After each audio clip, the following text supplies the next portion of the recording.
Yeah, there you go. Hello and welcome to another special edition of Loose Men. Yes, the boys are taking over again and I'm back in the driving seat for a second go around the track. Joining me today, Vernon Kay, we have making his Loose Men debut. He's the shining star of Strictly and he made it all the way to the final as part of the first ever all-male dancing partnership. Come on, Johannes, Radebe, everyone. Thank you. Yes. He's the rugby legend with the royal connection who joined me last time at the desk. It's Mike Tindall, MBE. Welcome, Mike. And he's a radio DJ, he's a mental health campaigner and one of the original Loose Men. Kemp, everyone.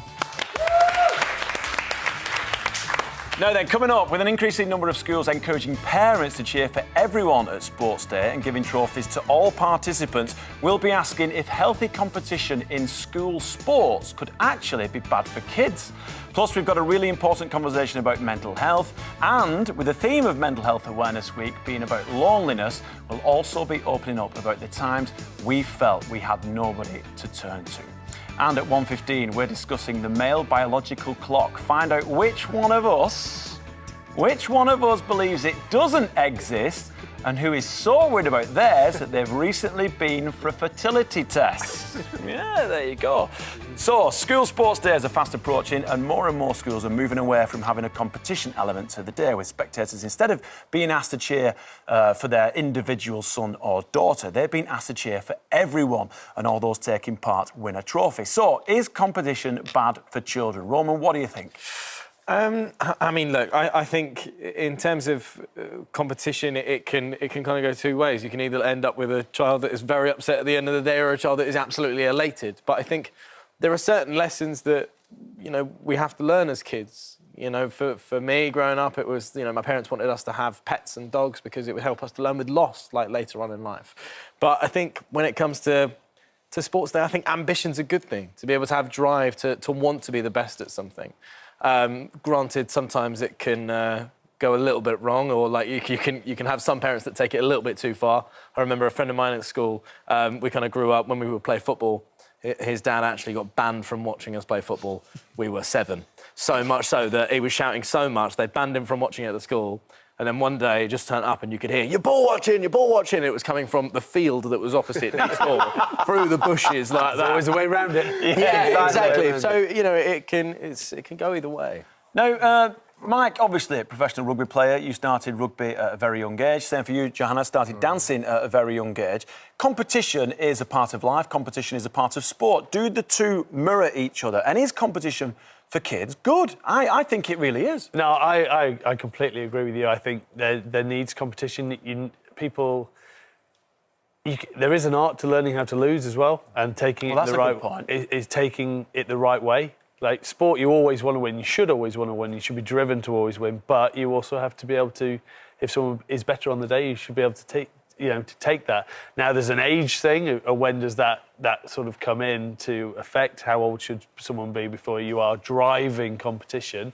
But I always think, even from an early age, kids want to win. They want to chase. They want to aspire. If there's a kid just slightly faster than you, I remember it, I'd always want to try and beat him. So I'd be chasing him. Now, it might not always happen, but if you've got a good teacher who can explain to you, like, you were so close, you were better, maybe your PB was better, and you can reinforce that way, I still think having that competition element is key. That, you know, you could talk about it now in terms of, you look at New Zealand, for example, in rugby, they split the weights around, so heavier guys. No matter what the age group? Yeah, so they play a lot of it on weight rather than on age. That's interesting. So that people are competing with people of the same size and this and that. Now, that doesn't necessarily connect to sports day, but maybe you can split equal ability so that people can compete against someone that they could be. I like that.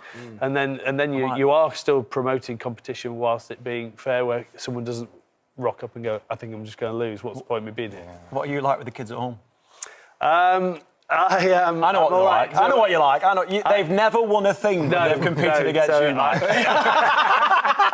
It's bad that I think every time I'm going, I can't let them win. But then it's a balance. I always let Mia win occasionally, but then also we have races up the stairs and stuff. She race to her bedroom. But I always make sure I beat her a few times because she absolutely goes mad because she's really competitive. But it's part of making sure she also understands that she has to be able to take losing every now and again. Yeah, Johannes, there can only ever be one winner. So what does competing in sports day, what does that teach our kids, do you think? Resilience. I say resilience because that's what it has taught me. I mean, the rigorous training that I received, that I got when I was a young boy, I honestly think it has contributed to where I am today. And without it, I wouldn't be. So I'm all up for cheering for everybody, and I think it's good in today's age. But also, from knowing you as well as I know you through my wife, Strictly Come Dancing's Tess Daly, you're really competitive, but also you've got a really good work ethic. Is that something you learned as a young kid? You do, and especially in my world, you understand what I'm saying? You understand that there's a place for everybody. And that is why I say first, second, third, it's not a bad thing for kids to know where they stand in the world so that you can go out and compete with the rest of the world. Remember where you come from or your circumstances for that matter. I don't know, I just think competition is very, very, very healthy. Well, life's a competition, isn't it? Yeah. You know, life's not easy. It's a game that we're playing day to day, 24/7. And we're competing not only against ourselves, but also with, like you said, the outside world and everyone else. In some ways, sport's easy because you can see your competitor in the real world. You can't actually see it, so you have to motivate yourself to get up there because someone who you don't know is sneaking around the corner. Yeah, I think definitely, just quickly, I think you need to always win as much as possible against your kids because my dad rused the day that he realised that I was beating him for real. And the tears started flowing for him, and now he wishes I would let him win. Did the arm wrestle go from let him win, and then it became oh, hang on a minute, Roman, hang on a minute, that's my guitar hand. 1 second. Easy. All right. Well, keeping with the exercise theme, researchers found that dancing on a regular basis can significantly improve mental health well-being, reducing things like anxiety and stress. Johannes, obviously, you learnt in the ballroom as a child. Is it something you think all boys should participate in, is a little bit of ballroom dancing? Listen, everyone should do it. Everyone. But there has been a lack of boys, as we all know, in ballroom and Latin dancing. And I just love the fact that at the moment there's been a lot of interest around boys wanting to dance. And it doesn't matter who they dance with, you just want to do it. I know the benefits of it. You know, you do it. I can see the benefits. Honestly, it does do that for you. It gives you a fantastic shape.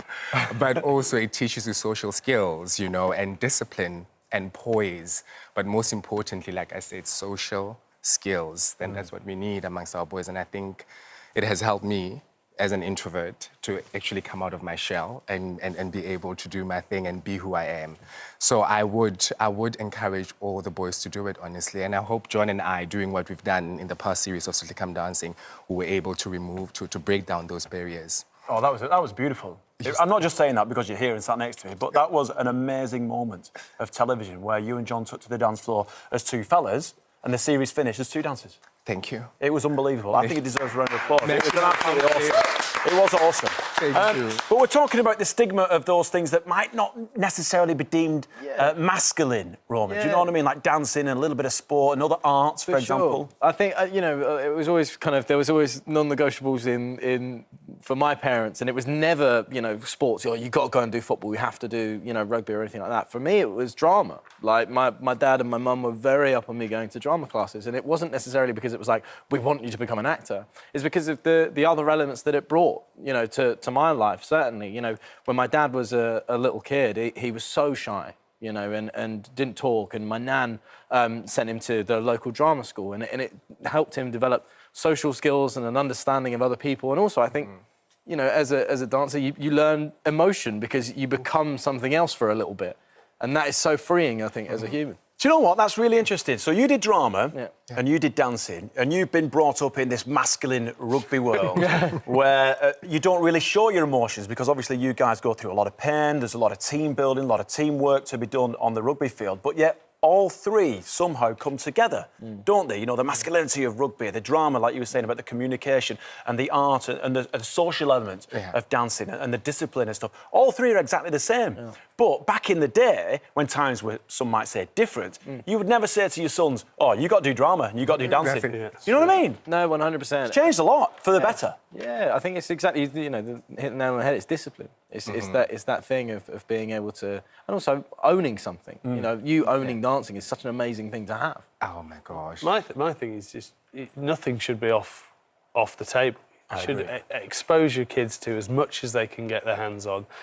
Like you say, I look at dancers now and posture, something that kids really struggle with at the moment. And dancing's amazing for posture, so it's an easy way of getting them to stand properly, be able to sit properly, have control of shoulders. And etiquette's like massive in dancing as well, isn't it? Etiquette. I struggle with boys that don't open doors for girls. Yeah. Doesn't matter whether you're straight, gay, or whatever. Please welcome to the floor with the rumba. the invisible door to the dance floor. Yeah, there you go. Now, Mike, isn't it? Am I right in saying that you're trying to learn to dance? No, you and Zara have said that you want to learn to dance. Because we both do like to have a dance, but strictly, definitely not ballroom. But you know, because it makes you feel good. Dancing makes you feel good, so that's why I love it. I love music. No, but we've always talked about trying to do like dance lessons just to do it as a social thing, but we've never got round to it. It's one of those things that you always chase, but you never actually. It's going to be the most beautiful thing, and that's going to bring you closer as a couple. Now you're going to come and teach us, aren't you? I definitely will. It's just finding that time for two people, isn't it? Yeah. I encourage you to go for gold. Take up dancing. Well, we'll see, because Johannes has been teaching Mike a few moves behind the scenes today, and later we'll be showing you whether Mike has what it takes to be a Strictly sensation or if it's going to be a case of murder on the dance floor. Also coming up, should marriage really be for life, or should they all come with a 10-year break clause? Interesting stuff. And we're tackling the taboo topic of body confidence in men. It's something the Loose Ladies have championed for years with their Body Stories campaign, and now we'll be opening up about it as well. We'll see you after this.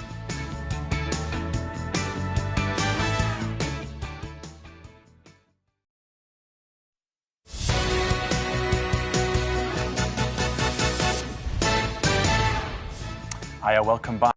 It's Loose Men. It really is Loose Men.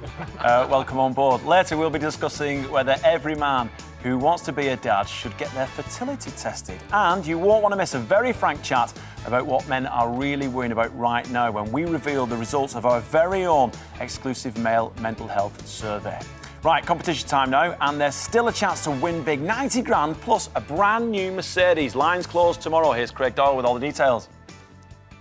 Hello there from the top of the Pepper Pot Tower overlooking Powerscourt Gardens, and this really is a lovely little snapshot of County Wicklow in all its beauty. Now, if you want to visit here, I have something that might help you out. We got a huge cash prize and a decent car to boot. That's right, £90,000 could go from ITV's bank account straight into yours. Hey, there are adventures to be had around every corner, and if you win this prize, you can go on loads of adventures and in some style, because there is a brand new Mercedes up for grabs too. This sporty SUV comes with all the mod cons and is worth over £47,000. Yep, this fully electric car will be the envy of all your neighbours. £90,000 in tax-free cash and a car. This is how you get involved. For another chance to win, text WIN to 81119. Text costs £2 plus one standard network rate message. Go to the website. Entries cost £2. Call 09068 78119. Calls cost £2 plus your network access charge. Or post your name and phone number to DY15, PO Box 7558, Derby, DE1 0NQ. Entrance must be 18 or over. Lines close on Friday, the 13th of May at 3 p.m. The best of luck to you. All right, thanks, Craig. UK plastic surgeons reported a 70% rise in consultation requests from men in 2020, as they say more guys are feeling the pressure to look presentable on video calls. I'm not laughing. I am not laughing. In fact, some men are requesting plastic surgery procedures for Father's Day. Mike, I'm not looking at you, but Mike, I'm looking at you. It's already done, baby. It's already done. Yeah. I got it way before this 2020. But your nose job was for purpose, wasn't it? I mean, your nose was literally underneath your left eye. from rugby. Yes, it was. It was. Thank you for noticing. But it wasn't just for looks that you had it done, was it? No. I was stopping breathing. We've just had a conversation about it. I was stopping breathing during sleep and stuff, so it needed to be done. I also had my teeth done, but that also needed because they crossed and they looked like a bag of chips. So it's a great game. It's a great game, rugby. Yeah. I can't tell you. Well, I'll tell you a story quickly. You can cut it out. I knew that I had to, so they were always broke. So I never wore a gum shield, which should never do any kids that are watching. But because my teeth, I couldn't breathe through my nose, I had to breathe through my mouth. Found that it was too bad, it was too hard to breathe with a gum shield in. So anyway, one day playing South Africa, Francois Steyn smashed me in the head into my teeth. I thought, that's it, they've gone. Free medical, perfect, get a new set. Anyway, came up, I got up, went to grab what I hoped weren't there. All I had was half of his hair, because he had long hair, like you, and I'd basically scalped him and had all his hair in my teeth. No! And I was like, yeah, these need straightening. So what you got was a really expensive and painful flossing. I took his weave and then I was trying to stick it. That's insane.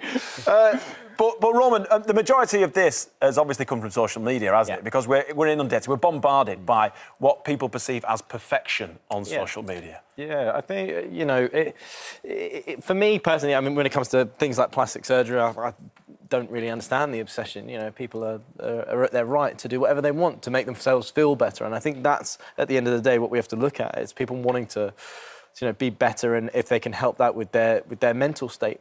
However, social media does have those kind of two sides to it. You've got something where you can aspire to something, you were talking about it, you like seeing personal trainers and getting tips off them, but it also can have a dangerous effect. And you look at the suicide rates within the UK, and you look at, men that do end up taking their own lives. It can be for as simple a reason as they just don't like where they are at that point in their life, and that can be just how they look or the job that they have. Do you think that's a result of them seeing other people's success on social media? It can be. I mean, look, we're living in a world now where, if you're an influencer or an Instagrammer, you can go to a company and that company has half of a private jet cut out. You sit in, bottle of champagne, they green screen in some clouds, and you put that on your Instagram and you say, look what I've been doing. That's, you're kidding me. That's a genuine, they genuinely sell packages the next Loose Men, that's where we're doing it. That's what we're doing it We're doing it in half a private jet. Exactly, yeah. But Johannes, do you think that it's a negative influence on our lives, social media, and the way that we observe other people's lives? Right. Because, like Roman has just said, sometimes it's a smokescreen and it's not reality, is it? It's definitely not reality, and I think that's what people need to understand. What am I saying is that we should all take it back to self-love. That is something that we need to go back as people. You understand what I'm saying? But people will be taking, like Roman said, people will be taking pictures while they're sitting in their couches and telling the world that they're... And it's all false. I just think that we should be aware. You understand what I'm saying? As we... Tell me. You're not a regular on social media, are you? No. Because you find it difficult to kind of just put it down. It plays with my mind. Right. It honestly does, and I'll admit that. I had to...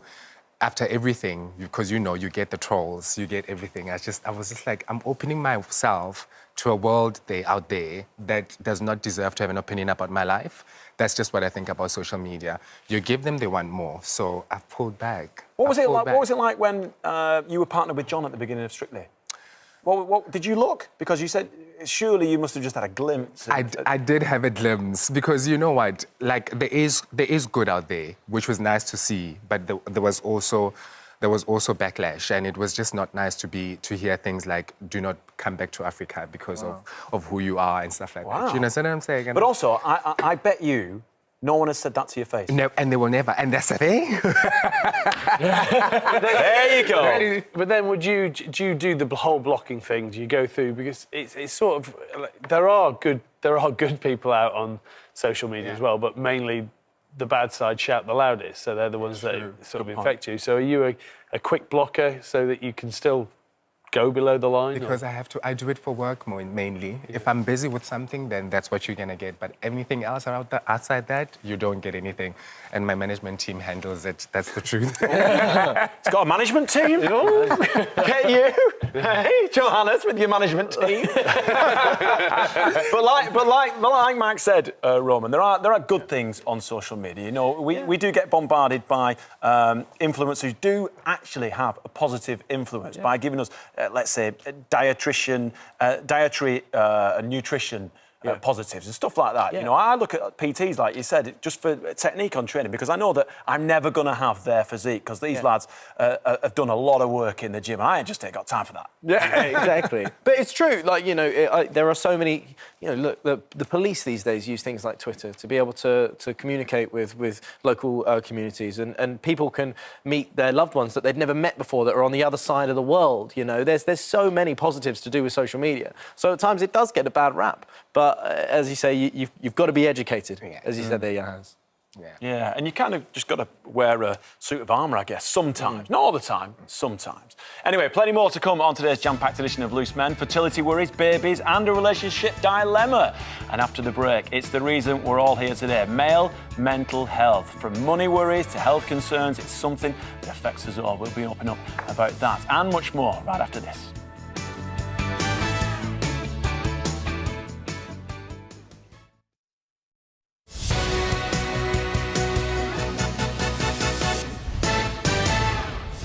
Good afternoon, welcome back to Loose Men. Alongside me, Vernon Kay, is Johannes Radebe. That's right, isn't it? It's got a Radebe about it. Yeah. There you go. Great pleasure and an honour to have Johannes with us. Mike Tindall as well, Rugby World Cup winner, and Roman Kemp, DJ of the moment. It's going well, the old breakfast show, isn't it? It's not bad, mate. Yeah, the hours are still tough. 5 years later. Yeah. He's in the room. There you go. Come then. Now, coming up, an increasing number of men are turning to surrogacy to fulfil dreams of having a family, despite not having found the right partner. But is there a stigma attached to being a single dad? Plus, should every marriage come with an expiry date? One of us actually knows a couple with a break clause written into their marriage. We'll have more on that later. It's an interesting one. Now, as mentioned before, this week is Mental Health Awareness Week, and a topic close to all of our hearts, of course. And to mark it, we carried out an exclusive survey asking men what is most affecting their mental health right now.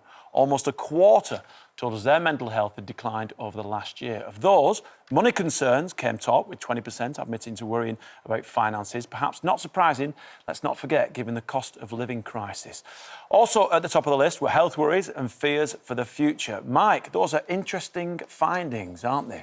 Yeah, indeed. I mean, I think one thing that jumps out for me the most is worrying about other people's health. My dad's had Parkinson's for 20 years, which I've talked about quite a bit, and I've got my golf day at the end of the week to try and raise money for Cure Parkinson's. But I think there's always that stage where your parents stop looking after you, and then it flips back, and you know, then the worry if anything happens to my mum, or how that relationship's going to go. So it's, plus if you add in now with rugby's going through a bit of a change through everything that's been going around in terms of the mental side and concussion and what that leads to. Steve Thompson, who I've talked to a few times over the last week, you know, early onset dementia. So that's the more thing that jumps out at me is sort of health, and you know, playing the sport that I played. Is any of that going to ever show on me, or do I? And then it's quite being proactive to go and actually check. I know that Ronan's on that. Ronan? Ronan, You'd be mistaken. I might not be Ronan Keating, but yes, I can sing. But his life is a roller coaster. Yeah. Thank you very much. We're here all week. Hello. But Ronan's you've talked a lot about that. So yeah, it's more having. Would you go and get tested, Mike? Yes. Would you go and have a CT scan and an MRI to see if you have got anything in there? I think it's important. There is a lot of ex-pros now that are doing that to try and put a bigger picture together. And just so people know, it's because of the amount of concussions that rugby players have that can have an effect on the brain. More in subconcussive blows and how that all reacting. You know, the whole protocols have changed, but yeah, it's mainly just making sure you're well. Obviously, you've been talking about your yearly checkup. Yeah, I think. Look, I think there's a real problem still. One of the things that men just don't do. We don't like going to the doctors. We don't, and we kind of have that. It'll be all right. Yeah, exactly. It'll be all right attitude. Exactly. But I'm always shocked because, you know, growing up, you know, in my house when I was young, I kind of grew up seeing, you know, my dad with no hair. He'd gone through 2 brain tumours. And that had a kind of a different effect on me, where it made me so aware of, like, you know, I never want to be in that position. You know, I do those yearly check-ups of going. But you think that someone, you know, and I can say this because I'll call him out on TV, my dad, like, you know, my dad's still one of those people that is scared to go to the doctor. You know, if he's got something wrong, he'd rather not go. You know, it's understandable given what he's been through, but I still think, you know, it's important, you know, you kind of pushing that kind of message to to guys to go out there and get checked. It's something that I do, as I say, once a year. It's strange times, though, isn't it? Because we've come out of a pandemic, 2 years of being locked up, pretty much. And then we come out of it, and we've got the fuel crisis. We've got the energy crisis, which is the fuel crisis. The energy crisis, we'll just umbrella it under one. And then we've got a war in Ukraine, and it's like, come on. This is we're just taking punches. That's what it feels like, isn't it? You know what I mean, Johannes? Like, it's constantly worries from... You may have worries within your own four walls, but not only that, you've got worries coming from everywhere else as well. Nobody prepares you for that as well, isn't it? Growing up, I mean, like Mike said, like my mum is my biggest worry as well. And I've had to find a carer right now back home in South Africa. And that is just part of growing up, and that is one... I think we should talk about it as being, to say... Like, I've got a mother, and my sister is never there. How do you look after a mother as a boy? You, as a man? And I think that's hard. But didn't your mum encourage you to go and sit down in front of someone and get therapy? Just so that she could see something wasn't, I wouldn't say right, but wasn't you. It wasn't right. It wasn't right. Okay. It wasn't right, and parents always know. And I thank God for my mum, because she's always given me that, the freedom to do whatever it is that I need to do. But I thought I didn't need therapy for the longest of time. I thought I was fine without it until I sat down in that chair and I spoke to my courage coach, my therapist. And I'm just so grateful for it, because coming out of it now, things make sense. And I'm able to compartmentalize and say, okay, this is what I'm dealing with now, this is what I'm dealing with now. And he's given me the tools, to navigate in this world. So I would encourage people to seek therapy, to seek advice. But Mike, he gave you the tools to deal with whatever situation you were in, but did those tools enable you to see something coming? To say, oh, I'm feeling that again. Absolutely, and that's what therapy does. You understand what I'm saying? It puts you in a position where you can be able to handle things as they come. You understand? And yeah, I think it's exactly what you're saying, and what you're literally the words that just came out of your mouth, that was so perfect, and it is the reason why I'm, this year, in terms of what I would like to, look at and point towards and kind of shine a light on is. I don't understand still to this day, and I think it needs to be done, is put mental health on the curriculum, put it within biology. Those tools that you're talking about there, we can give them to kids, for as young as 5, from primary school all the way up to 16, so that when they reach, whatever age in their life, there will be a point where you go through some form of depression, you're low or not feeling yourself.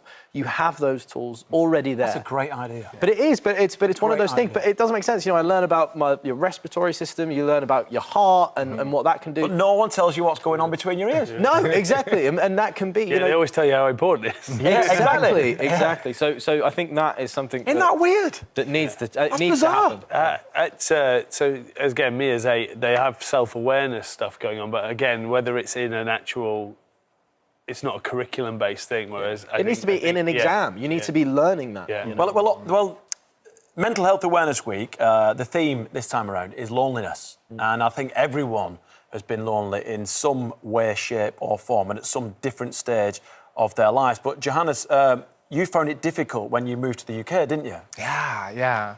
Surrounded by all these people, obviously, and which was lovely. Believe me, I found a family now. But 4 years ago when I arrived, I knew nobody. It was starting from over. And I found that very difficult. Like I was saying to my friends back home, I was like, oh my gosh, I can't even go out to a club and really have a proper down, because I just don't know anybody. So for 4 years, I've just been like, can you be my friend? And just trying to build that tribe and relationships.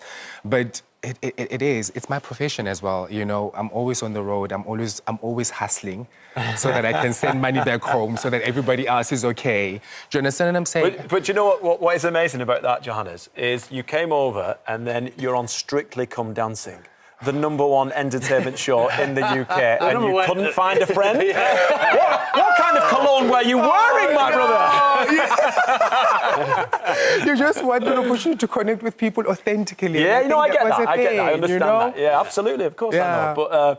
But what a vehicle! What a vehicle for you to be involved with. When you're feeling these really difficult emotions, and then you're put at the forefront, in front of a national audience. Yeah. That must have been really tough. Darling, and I didn't understand how far and wide it reaches in this country.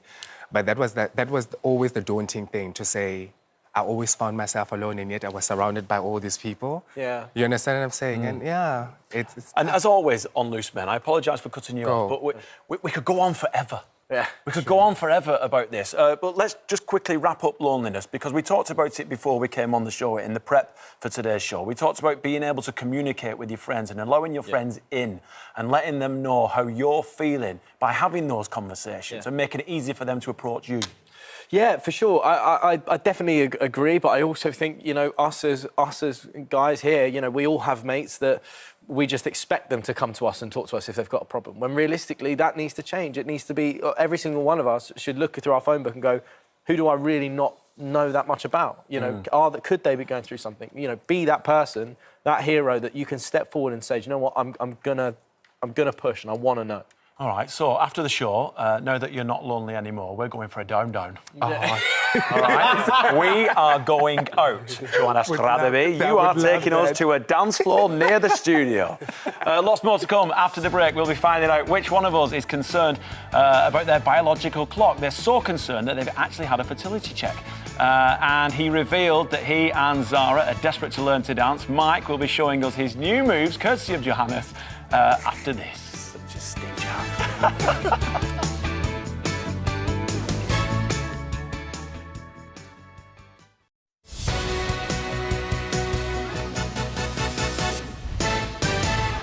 Welcome back. Still to come, we're asking, are men just as distracted by the ticking of their biological clock as women are? Plus, we'll be popping the question, no, don't worry, not that one. We're asking, should all marriages come with an end date? But first up, it's competition time. £90,000 and a Mercedes up for grabs. Craig Doyle has got all the details. Hello from Wicklow on the east coast of Ireland, and I brought you to one of my favourite spots, one of my favourite hangouts, and I've got something that's going to put a spring in your step today. It starts with £90,000 in totally tax-free cash. I used to come and play here when I was a kid, and I brought all my kids here to play and do poo sticks and all that stuff, and no doubt my kids will wheel me around here in a couple of decades' time. We're also throwing in a brand new Mercedes-Benz. Think of all the road trips you could take and the beauty spots you could visit in this eco-friendly, fully electric car. So I'll sum it all up for you. It's £90,000 in tax-free cash, and then there's the car, and it could be yours. It only takes a few seconds to enter, so do get involved, and the very best of luck to you. For another chance to win, text WIN to 81119. Text costs £2 plus one standard network rate message. Go to the website, entries cost £2. Call 09068 78 119. Calls cost £2 plus your network access charge. Or post your name and phone number to DY15, PO Box 7558, Derby, DE1 0NQ. Entrance must be 18 or over. Lines close on Friday, the 13th of May at 3 p.m. The best of luck to you. Yeah, lines closed tomorrow. Someone's got to win it. Someone's got to win it. Now then, it's usually a term associated with women, but an increasing number of men have admitted to worrying about their biological clock. There's also been a rise in the number of men choosing to go it alone and using surrogates to have children as single dads. So, is the male biological clock something all men feel? Roman, I'm going to start with you because you're the puppy of the gang. Is this something you've thought about? I think, for me personally, life is, for me, it is just about, having kids and having a family. I want more than anything to be able to be a dad. And I can safely say that, for the last, 5 years, I've kind of felt myself approaching 30 and thinking, I really hope that I can have kids. So much so that I've, gone and taken a fertility test, and I'm very fortunate to say I can have kids. But that conversation alone, going to the pub and saying to your mates, what are you doing today? Well, I'm actually going to go and get my sperm count checked, etc. I was shocked at how many of my mates actually went, I've really wanted to do that. Like, should we all just go as a group and do it? So you were basically the party popper that got everyone going. Yeah. Well, that's a strange Hey, a good turn of phrase. Yeah, but I do think that men do worry about it, and rightly so. There's a lot of statistics on it. Between 1973 and 2011, sperm count fell by 52%. 52? 52, That's and huge. do you know what I mean? And that's, within the last 40 years. We've got to loosen our undies. Yeah. Surely. No, but I do think it's something that low-key men do worry about at times. Certainly you're talking about biological clock. That's the thing that I worry about, being someone that is yet to be a dad. It's what I want. Now, Johannes, you said during the break that, yes, you want kids. Yes, you probably will have kids, but just not yet. Not yet. Because you've still got a lot to achieve. And you want to be a 24/7 dad. Absolutely. The financial security, that's what I'm after. Yeah. So that I can be at home when my child goes to school and comes back. I want them to know that I'm there all the time. I would struggle to not know what my child is up to and where they are and what they're doing. That is why I say 24/7. So you would rather put all the hard work and effort in now and then have kids at a later date, knowing that you are financially secure and that your child will be able to grow up in a happy home with you waiting hand and foot on them? Absolutely, absolutely. But most importantly, I wouldn't just be comfortable with letting my kids out of my sight. That's how mad I am. Yeah. No, my mother was there, and I understand the importance of a parent being there 24/7. You understand? If it wasn't for her, like I said, also I wouldn't be here. Yeah. Yeah. So I would struggle. What about you, Mike? The male biological clock, do you think it's a thing? It was never something I was conscious of. But then, if you think about it, I was always planning on how old I would be and how old they would be. So, I always looked at it from a fatherly role, wanting to be outside, wanting to be active, wanting to be able to play with them, wanting to be able to do all this stuff. So that was the only way I sort of looked at the end of my biological clock, is you don't want to be the 70-year-old who's picking up his 8-year-old son. I just remember when our first Phoebe arrived on the scene, it wasn't so much the biological clock, it was a switch in me that I became a hunter-gatherer. I'm like, right, I've got to go out and graft. Do you know what I mean? I've got to go and get everything set. I've got to lay the foundations of this new family. And that's the thing that I felt as well. It was really weird, and I physically felt it and mentally felt it, that, right, I've got to get out there, I've got to start grafting, to the point where I think our first anniversary, I missed it because I was out interviewing steps at Birmingham's NEC. I bet that went down well. Yeah, I still hear about it to this day. Many years later. Did it change your career? Yeah, exactly. But those are the decisions that you think that are going to change it. We work in a fickle industry, so you kind of think, if I miss this, someone else could do it, and then they could be replacing me on this, that, and the other. You just never know. So I kind of, because we're not work shy, you've got to go out and grab it. I think it was a weird one. I really felt it. But the biological clock. So what are you going to do now, Roman? Are you going to have another... How often do you go and have a test? Well, as I say, don't say every week. No, because that's a problem. No, that's what my dad would say. Is there a freezer with your name on it? But that's the thing. I haven't taken the step, to the point now where it's like, okay, you can, freeze your sperm, but more and more men are doing it. You know, and it costs a bit, but as I say, there are companies out there now that, I know there's a lot of biotech startup companies that offer that as a service to new employees. Yeah. And I think it is something that men think more about, and it's certainly, as, we look at, even after the pandemic, I think people have looked at family time in a far different way. We adore family time, even more so after the pandemic. You'd think that we'd want to get rid of each other, but, studies show that after it, we want to do less work and more family. Yeah, and it's great that we can talk about it around a Perspex table. Till death us do part, or so the vows go. But what if every marriage actually had an expiry date with the option of renewing or ending it after a certain period of time? This is interesting. It's a radical idea proposed by one man. But given that we're all living longer and younger generations are typically less fixated on the idea of having a partner for life, could this be the solution? Interesting stuff. What do you reckon, Mike? Well, no, I actually have a friend, a family, who they have a 25-year. They have a review after 25 years. Hang on a minute. After 25 years, they sit down and look at the contract and say, right, how's it gone for you? Yeah, because they... Oh, no. It's like a job review, isn't it? Yeah, it's like being sent to HR. Yeah. but also, it's a chance that the way they worked it is they thought after 25 years, we'll have had our kids, they'll probably be at a place where they'll have almost be self-sufficient, leaving the house. Are we still in the same place? Are we still comfortable? I mean, I don't think, after 25 years, and if it comes to that point where your kids have sort of flown the nest, that, you know, you might want to have that discussion about where do you go and what. But isn't a relationship an evolution of your coming together? You know, you meet, you get married, you both grow together, you develop together, you have your peaks, your troughs. Is that not what a relationship is? Or do you agree, Johannes, with the contract? No, it's too long for me.